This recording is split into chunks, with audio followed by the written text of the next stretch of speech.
एक बहुत ही पहुंचे हुए संत थे। आसपास के कई गांवों में संत के अनुयायी रहते थे। उन्हीं अनुयायियों में संत का एक प्रिय शिष्य था सदानंद। सदानंद स्वभाव से बहुत ही भोला और साधारण व्यक्ति था। सदानंद हमेशा भगवान की भक्ति में डूबा रहता। संत हमेशा सदानंद को आश्रम आने और भक्तों को सही मार्ग दिखाने के लिए कहते, लेकिन सदानंद हमेशा घर परिवार का कहकर टाल जाता। सदानंद हमेशा कहता, मेरे बिना मेरी स्त्री और पुत्र नहीं रह सकते। मेरे अलावा उनका कोई सहारा नहीं है। मेरे बिना उनका निर्वाह कैसे होगा। संत हमेशा सदानंद को समझाया करते कि यह सब तुम्हारा वहम है। जैसा तुम सोचते हो वैसा बिल्कुल भी नहीं है। अगर भगवान ने किसी को जन्म दिया है तो उसके जीवन निर्वहन के लिए भी उसने कुछ न कुछ इंतजाम जरूर किया है। तुम व्यर्थ ही चिंता करते हो। एक दिन जब सदानंद संत के पास सत्संग के लिए गया तो संत ने फिर सदानंद को वही बात समझाई और कहा कि अगर तुम्हें देखना है तो तुम परीक्षा करके देख सकते हो। सदानंद मान गया। संत ने सदानंद को प्राणायाम के द्वारा सांस रोकने की कला सिखा दी। कुछ दिनों बाद जब सदानंद परिवार के साथ नदी में नहाने गया तो वह सांस रोककर नदी के दूसरी ओर निकलकर जंगल में छुप गया और संत के आश्रम पहुंच गया। इधर सदानंद के परिवार वालों ने सदानंद को बहुत ढूंढा, लेकिन सदानंद नदी में कहीं नहीं मिला। सदानंद के परिवार वालों ने यही सोचा कि सदानंद नदी में डूबकर कहीं दूर बह गया होगा। पूरे गांव में शोक की लहर दौड़ पड़ी। सदानंद को जानने पहचानने वालों का सदानंद के घर तांता लग गया।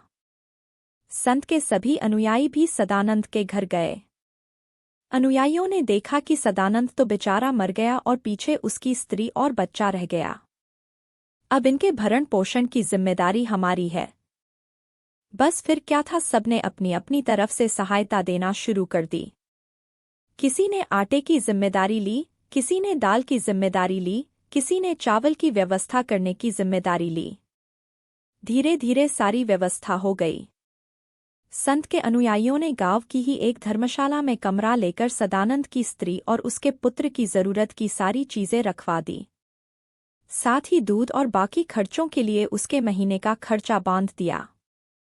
इस तरह संत की अनुयायियों ने बिना संत के कुछ कहे ही सदानंद के परिवार के लिए सारी व्यवस्था कर दी। कुछ दिनों बाद सदानंद की स्त्री संत के दर्शन हेतु आश्रम आई। संत ने सदानंद की स्त्री से पूछा, तुम्हें कोई तकलीफ तो नहीं है? सदानंद की स्त्री ने हाथ जोड़ते हुए विनम्रतापूर्वक जवाब दिया, महाराज, जो व्यक्ति चला गया उसकी पूर्ति तो नहीं की जा सकती, लेकिन हमारा जीवन निर्वहन पहले से भी अच्छा हो रहा है। संत ने आश्चर्य से पूछा, पहले से भी अच्छा कैसे? सदानंद की स्त्री ने आदरपूर्वक जवाब देते हुए कहा, महाराज, आपके अनुयायियों ने जरूरत की सभी चीजें पहले ही धर्मशाला में रखवा दी है और मेरे जरूरी खर्चों के लिए भी राशि बांध दी है। अब जब भी जिस भी वस्तु की जरूरत होती है सब मिल जाता है।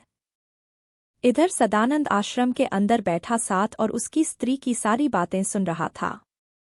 सदानंद की स्त्री के जाने के बाद संत ने सदानंद से कहा कि तू अब अपने घर जाकर देख कि जो तेरी स्त्री ने कहा क्या वह सत्य है या फिर नहीं। सदानंद रात के समय अपने घर गया और बाहर से ही दरवाजा खटखटाया। सदानंद की स्त्री ने अंदर से ही पूछा, कौन है?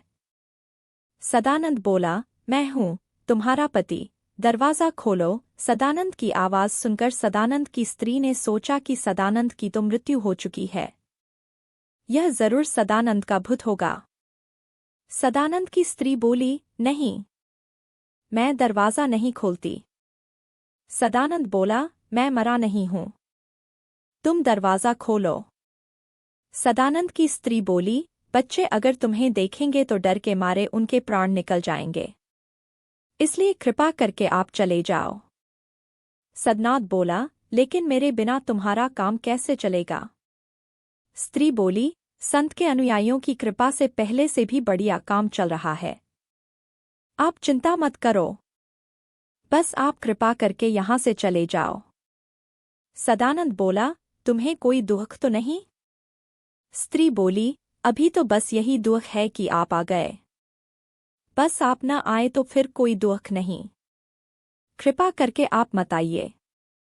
तो दोस्तों, इस कहानी से हमें यही शिक्षा मिलती है कि व्यर्थ की चिंता केवल बीमारियों का घर ही है। हमें व्यर्थ की चिंता छोड़कर जिंदगी में हमेशा आगे बढ़ते जाना चाहिए। अगर आपको हमारी यह कहानी अच्छी लगी हो तो इस वीडियो को लाइक करें और आगे भविष्य में भी ऐसी प्रेरणादायक, शिक्षादायक, सामाजिक, भावनात्मक, नैतिक, सुविचार एवं दिल को छू लेने वाली कहानियों के लिए हमारे चैनल को सब्सक्राइब करें।